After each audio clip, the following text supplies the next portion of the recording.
Masih challenge sama le chicken aku ke leg piece ki ado mi ahum na 3 kg sabi gini jadi ado thongba thakba tawba kha hau khige aduga mu myam doctor thengna si let's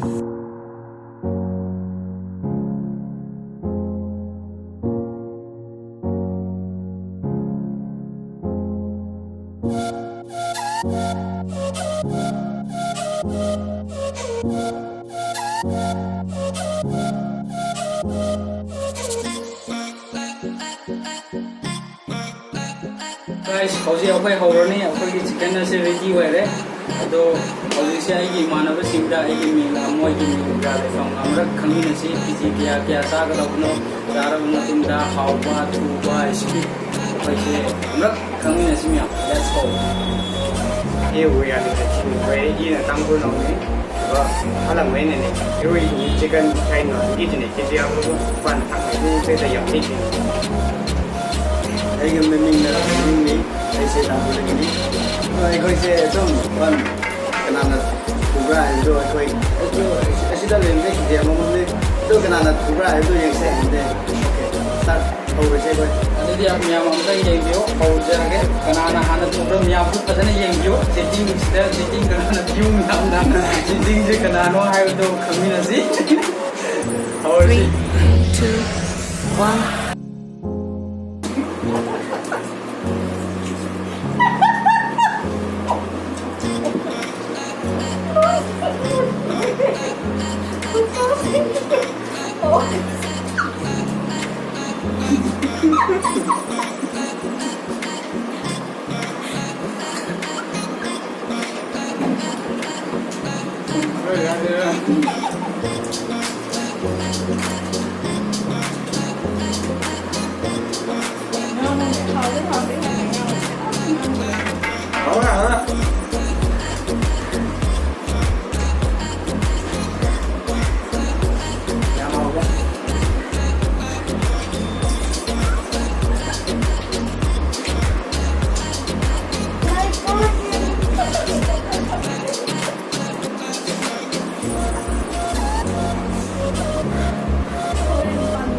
Why?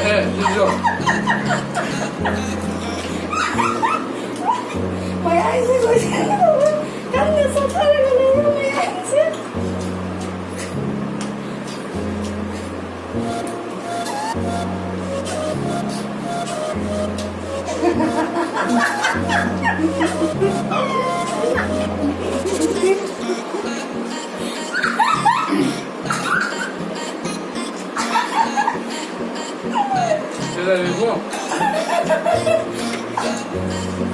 Oh, hindi nga niya tawag na ko.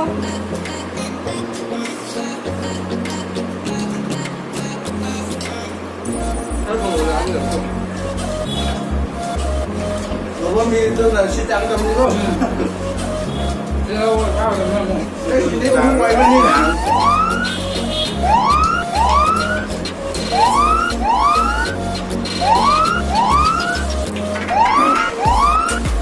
Nó chưa? Lâu rồi gặp sao nè. Ra lên. Mình đi đùa cái mặt đấy. Có lên bắt đầu này. First, may ay na first tare. Mấy ꯃꯌꯥꯏꯁꯦ ꯐꯥꯛ ꯇꯧꯈ꯭ꯔꯦ ꯌꯦꯡꯁꯤ ꯁꯦꯀꯦꯟ ꯀꯅꯥ ꯂꯥꯛꯀꯅꯤ Hindi ka raw. Hindi yare. Để lâu rồi cả sao Tôi xin lên này Thân ra này Ay, siya humni ba? Masa này Masa cho ama ra rồi ꯃꯌꯥꯝ ꯆꯤꯡ ꯇꯧꯁꯦ ꯑꯃ ꯂꯣꯏꯁꯟꯕꯤꯔꯒꯦ ꯑꯃ ꯂꯣꯏꯗ꯭ꯔꯤꯉꯩꯗ Yan ka na. Sao này Yên bao giờ ngay à Lâu rồi không lâu rồi sao Má cho tôi xin lên này တော့မတော့ Dạ rồi Hindi ba? Hindi ba? first time ko na nila sa condition nila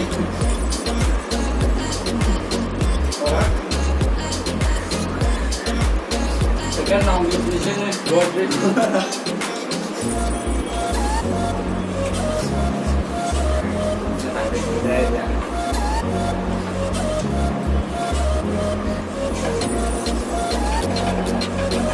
Để tôi giao được rồi. Đi. Rồi mình đi rồi.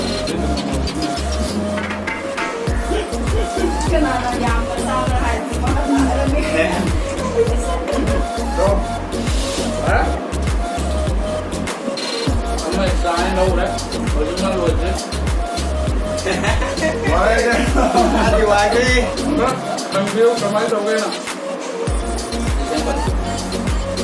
Cái máy đầu bên tao chưa? Hau kre, yam hau eh.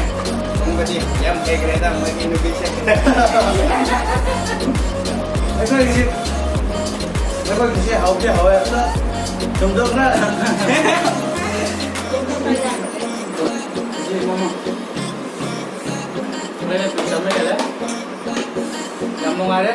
Aduh, COVID-19 di lockdown mereka sida apa yang saya berlalu juga.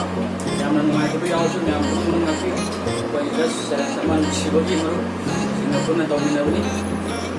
So, yang na komen dah kerja pamno, have you done? Have you? मैं आपको ना सामने से मुका thank you so much